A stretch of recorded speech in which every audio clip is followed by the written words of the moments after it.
Hi mga mi, nakagawa nga ako ng yema dito na pang dulsi-dulsi lang namin. Nako, napakasarap at napaka-crunchy nito kaya samahan nyo ko at ituturo ko sa inyo. Ito nga sa kawali mga mi, meron nga akong margarine dito at naglagay lang ako ng halos 2 kutsara lang yan. Tsaka ko na nga ito tinunaw at naglagay lang ako dito ng kalahating condense. Para nga ako mapakinabangan pa yung kalahati ng condense mga mi ay gawin ko nga itong candy. At ito nga mga mi yung naisipan ko, yema. Ito nga mga mi at walang katapusang halo po ito. Ang yema ay kadalasan talagang nakikita sa mga store mga mi na kung saan binibenta ng tig piso-piso or dos nga. Ayan nga mga mi at lumalapit na nga yung ating yema. By the way mga mi, this is Nessa D Vlogs po na may content na live cook tutorials and affiliate. Kung hindi ka pa nga po naka-follow ay maaari mo nga po akong i-follow.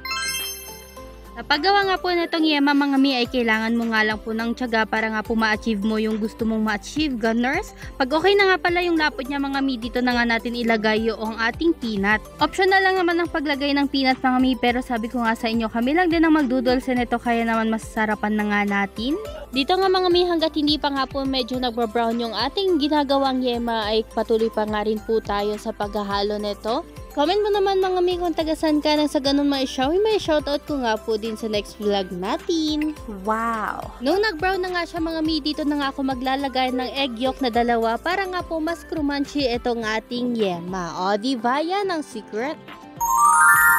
Pag nabalkot na nga ng egg yolk yung buong yema natin mga mi, pwede na nga po natin yan i-set aside at palamigin lang po natin bago nga po natin ito ilalagay sa ating plastic. Ngayon nga po nga panood mo ito at meron ka nga extra condense yan, pwede mo nga din po itong gawin at pang negosyo. Nung napalamig ko na nga ito mga mi, kukuha lang ako dito ng small amount at ilalagay ko nga lang ito sa kanyang plastic mga mi, ayan siya. Tapos iro-roll ko lang po siya dahil kami lang din naman ang kakain para nga po mabilis at in-square ko lang. O diba, ganyan lang kadali. Yun lang po for today's video mga mi. Salamat sa inyong panonood. Please follow, like, and share this video po. Bye-bye! Mwah!